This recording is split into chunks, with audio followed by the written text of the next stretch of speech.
Assalamualaikum warahmatullahi wabarakatuh. Jumpa lagi di channel Amin Al-Amrur. Alhamdulillahi rabbil alamin. Allahumma sholli ala Sayyidina Muhammad wa ala ali Sayyidina Muhammad. Bersyukur kepada Allah subhanahu wa ta'ala, bersalawat kepada baginda Rasul Muhammad sallallahu alaihi wasallam. Mudah-mudahan kita semua mendapatkan syafaatnya beliau fid dini wa dunya wal akhirah. Amin amin ya rabbal alamin.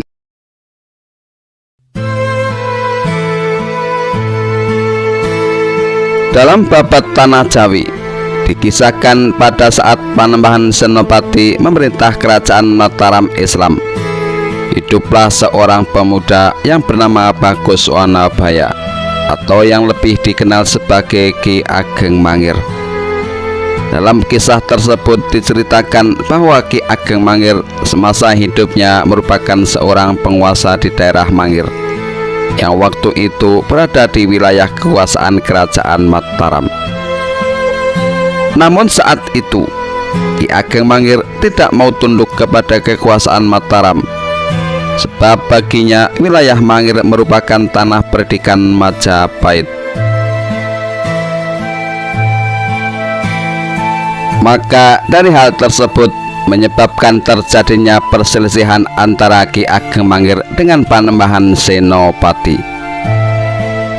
Panembahan Senopati yang ingin menundukkan Mangir ingin memberikan suatu perlawanan. Namun penasihat Mataram yang terkenal sangat cerdik pada waktu itu, yaitu Ki Juru Martani, tidak setuju kalau Ki Ageng Mangir dihadapi dengan cara perang. Menurutnya, jika perang maka akan menyebabkan banyak korban. Terlebih secara pertimbangan, Ki Ageng Mangir dikenal sebagai sosok yang sakti mandraguna dan memiliki pusaka sakti, yaitu tombak yang bernama Kiai Baru Glinting. Maka pada saat itu Ki Juru Martani memutuskan kalau menghadapi Ki Ageng Mangir dengan cara menggunakan tipu daya secara halus. Ki Juru Martani yang tahu bahwa saat itu Ki Ageng Mangir yang masih lajang, maka ia menyuruh Panembahan Senopati untuk mengutus putrinya, yaitu Ratna Pembayun, untuk menjadi seorang mata-mata di Mangir.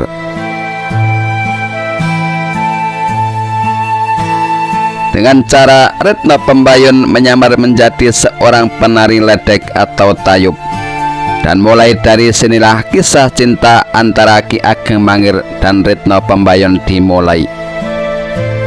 Pada saat itu Ratna Pembayun pergi ke Mangir bersama tim rombongan kesenian tayub untuk mengadakan suatu pertunjukan. Saat itu Ratna Pembayun menggunakan nama samaran, yaitu Lara Kasihan, untuk menutupi identitas aslinya.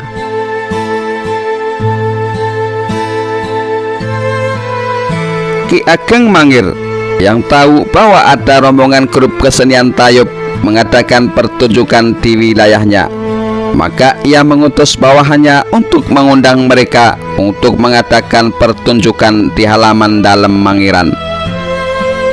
Melihat kecantikan dan kesolekan Lara Kasihan, Ki Ageng Mangir pun tiba-tiba langsung terpikat. Semakin lama melihat Lara Kasihan menari, maka Ki Ageng Mangir semakin jatuh cinta.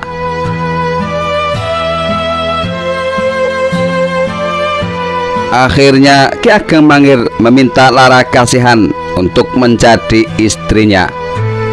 Nah, pada saat itu juga dalam hati Ratna Pembayun senang karena misinya untuk menarik Ki Ageng Mangir pun telah berhasil, dan pada akhirnya mereka menikah. Seiring berjalannya waktu, Ratna Pembayun pun akhirnya hamil. Mendengar berita tersebut, maka Ki Ageng Mangir pun turut bahagia bukan kepalang.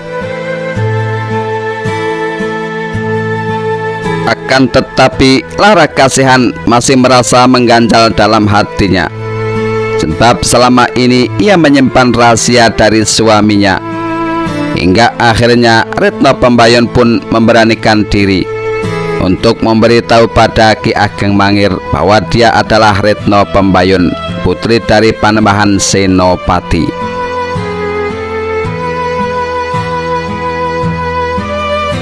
Mendengar hal itu, sontak Ki Ageng Mangir pun langsung marah karena merasa telah ditipu.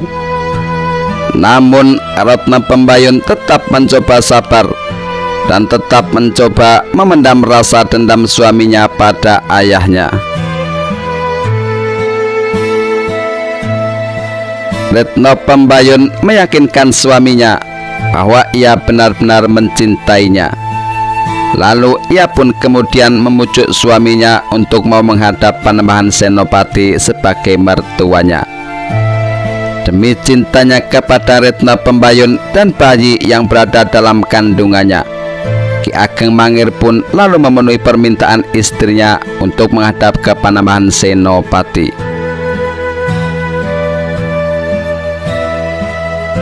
Pada saat sowan ke kerajaan Mataram, kedatangan Ki Ageng Mangir disambut dengan membuat tarup, yang mana hal tersebut dimaksudkan agar tombak Kyai Baru Klinting milik Ki Ageng Mangir ditinggal di luar kerajaan.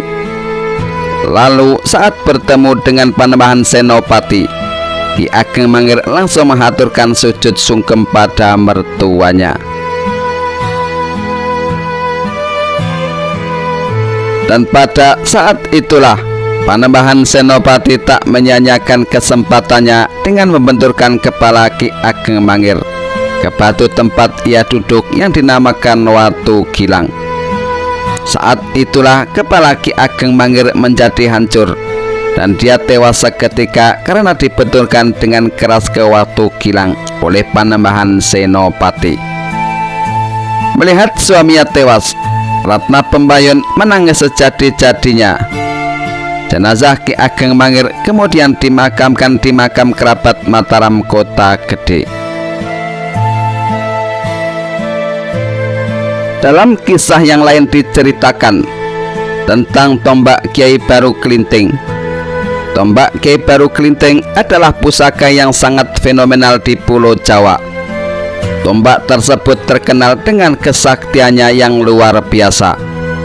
Bahkan diceritakan bahwa kesaktiannya dapat membakar tubuh musuh tanpa menyentuh kulitnya. Kyai Baru Klinting merupakan pusaka andalan milik Ki Ageng Mangir Wanabaya, yang merupakan keturunan kelima dari Prabu Brawijaya, Raja Majapahit. Untuk menemukan pusaka dahsyat ini, Ki Ageng Wanabaya harus bertapa selama bertahun-tahun di Gunung Merbabu. Konon menurut legenda, tombak Kyai Baru Klinting ini berasal dari lidah seekor naga yang dipotong oleh Panembahan Merbabu yang merupakan kakek dari Ki Ageng Mangir. Berikut ini adalah kisah legenda tombak Kyai Baru Klinting menurut cerita dan sejarah.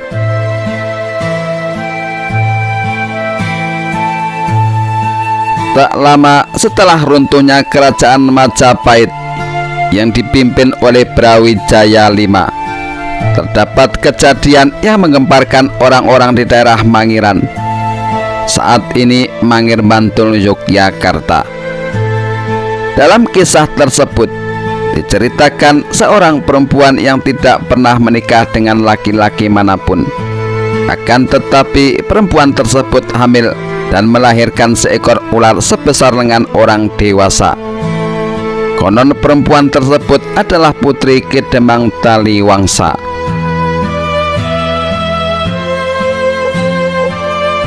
Beberapa tahun silam, sebelum putri Ki Demang Taliwangsa hamil, Kademangan Mangiran mengadakan hajatan berupa bersih desa.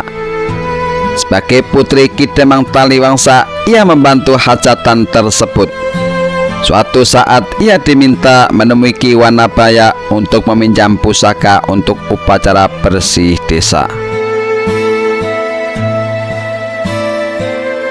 Ia pun menemui Ki Wanabaya dan menyampaikan maksud tersebut. Meskipun sempat ragu meminjamkan keris pusakanya, Ki Wanabaya pun akhirnya meminjamkan keris tersebut. Ki Wanabaya berpesan kepada perempuan itu agar jangan menaruh keris di sembarangan tempat, termasuk di pangkuannya. Nahasnya perempuan tersebut lupa dengan pesan Ki Wanabaya. Sesampainya ia di rumah, sebab ia disibukkan dengan kegiatan bersih desa dan menemui wanita-wanita yang sedang sibuk memasak di dapur. Bahkan ia melakukan kesalahan yang fatal karena menaruh keris pusaka itu di pangkuannya. Seketika saja keris tersebut hilang, tak berbekas di pangkuannya. Sontak saja perempuan putri Ki Demang Taliwangsa menjerit dan wajahnya pucat pasi. Tak lama setelah itu perempuan itu pingsan dan semua orang panik, terutama Ki Demang Taliwangsa.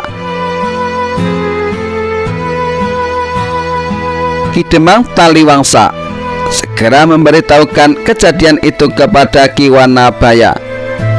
Ki Demang meminta Ki Wanabaya hadir ke Kademangan Mangiran untuk menyembuhkan sang putri. Gadis terlihat sangat ketakutan, akan tetapi Ki Wanabaya tidak marah sedikit pun. Itu sudah menjadi suratan takdir. Meskipun peristiwa ini memang tidak diinginkan, karena kecerobohan putrimu, keris pusaka itu lenyap dan masuk ke dalam rahimnya, bisik Ki Wanabaya pada Ki Demang Taliwangsa.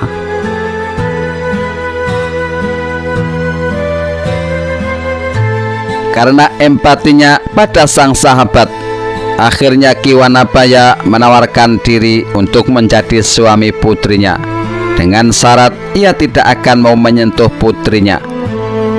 Tawaran tersebut pun diterima oleh Ki Demang Taliwangsa. Tak lama kemudian, putri Ki Demang Taliwangsa melahirkan seekor ular sebesar lengan orang dewasa. Bayi ular yang dilahirkan oleh putri Ki Demang Taliwangsa itu pun mengetahui cerita tersebut. Menyadari hal itu, ular tersebut berkeinginan untuk bertemu dengan ayahnya. Ular tersebut kemudian meninggalkan Mangiran di malam hari dan bermukim di Kaliprogo.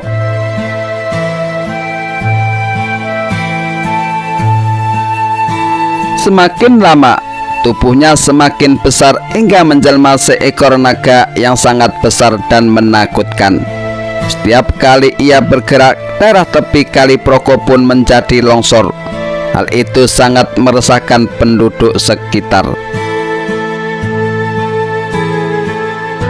Ki Wanabaya yang saat itu sedang bersemedi di puncak Gunung Merbabu pun mendengar cerita tersebut. Ki Wanabaya pun mengakhiri semedinya dan turun gunung untuk mengusir ular tersebut. Saat itulah ular yang memiliki nama Baru Klinting tersebut bertemu dengan ayahnya. Namun pada saat itu Baru Klinting belum mengetahui jati diri Ki Wanabaya. Baru Klinting menceritakan tujuan kedatangannya untuk mencari ayahnya. Mendengar cerita dari Baru Klinting, Ki Wanabaya mengetahui bahwa ular tersebut adalah anaknya dari rahim sang perempuan. Jika kamu mencari ayahmu, pergilah ke Gunung Merbabu, karena ayahmu bersemedi di sana. Tubuhmu harus melingkari Gunung Merbabu. Jika kamu berhasil, kamu akan bertemu ayahmu Ki Wanabaya, ujar Ki Wanabaya pada Baru Klinting. Baru Klinting akhirnya menuju Gunung Merbabu dan melingkarinya. Namun tubuhnya tidak cukup untuk melingkarinya. Ia akhirnya menjulurkan lidahnya agar sampai ke ujung ekornya. Bersamaan dengan itu, Ki Wanabaya mengeluarkan keris dan memotong lidahnya. Saat itu juga Baru Klinting lenyap dan lidahnya menjelma tombak yang kemudian disebut dengan Kiai Baru Klinting. Tombak tersebut kemudian menjadi pusaka Ki Wanabaya yang kemudian diwariskan kepada Ki Ageng Mangir.